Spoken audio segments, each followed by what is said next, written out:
Hi everyone, this is Sandy with Sewing with Sandy and LTD Quilting.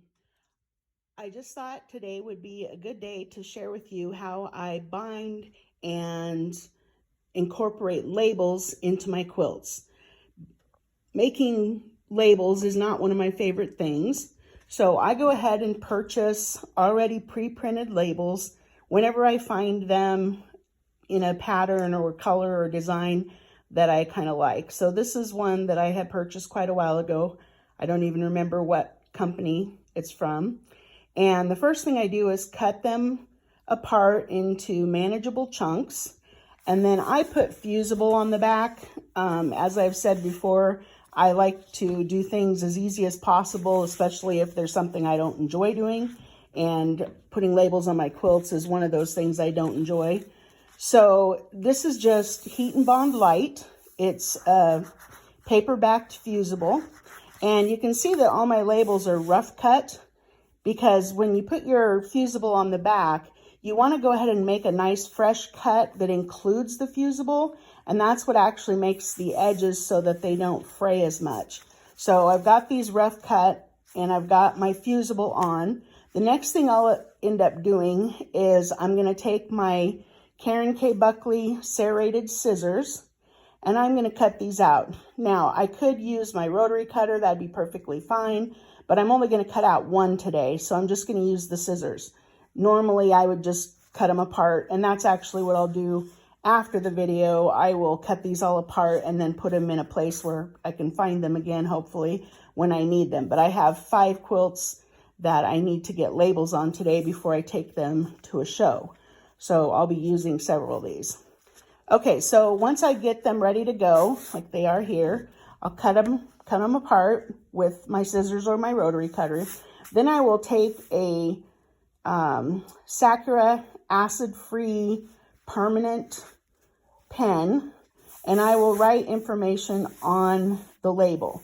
Now, there's a couple of tips here. First of all, this label, obviously, I'm not going to use this if the quilt is just for me.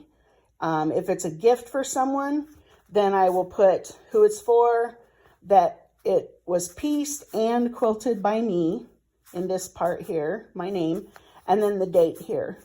Now, these blank labels, those will be ones that I'll put on my own quilts. And if it's a quilt I think I might gift later, I actually don't put the date on it. And the reasoning is, okay, let's say I make this in 2020 and I use it for my trunk shows, my lectures, etc.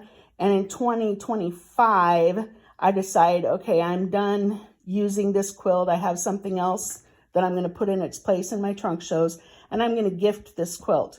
Well, if this label says 2020 on it and I'm gifting it in 2025, the person that's getting it might not feel super special. So keep that in mind. That's just a, for historical accuracy, no, it doesn't work. But just if I put on here who the pattern's by, who pieced it, who quilted it, and that information is good enough for me, I can always add the date when I gift the quilt.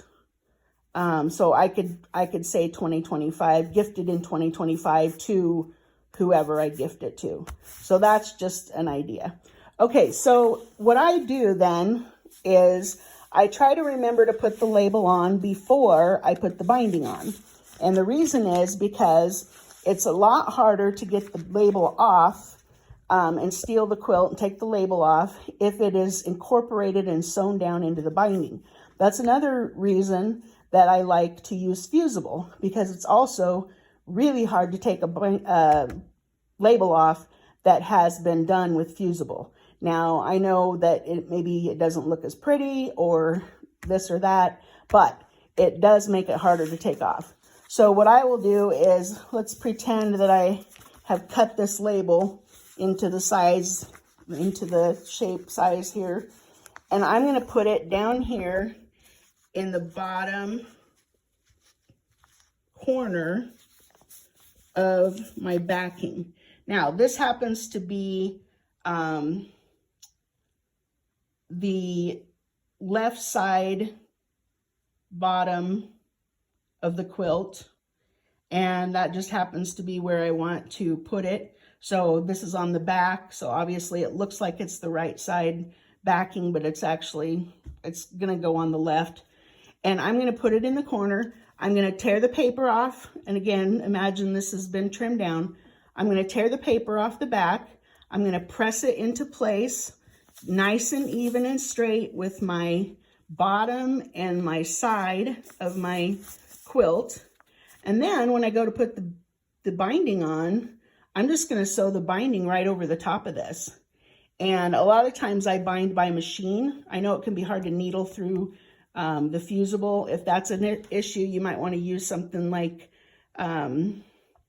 Whisper Fuse or some other kind of fusible that's thinner and easier to hand needle through if you want to hand sew your binding. I sew a lot of my bindings by machine, so it doesn't bother me. So when I bind, I'm actually going to end up sewing the binding to the back of this, and then I'll flip it around to the front and sew it down by machine. So this will be perfectly fine.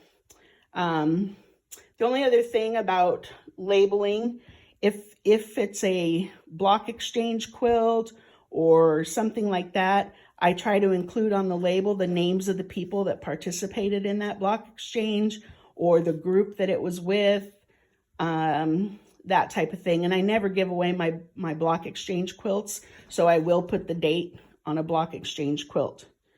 So yeah, that's basically all I have to say about putting on labels today, and I hope it's helpful to you. Have a great day. Thanks.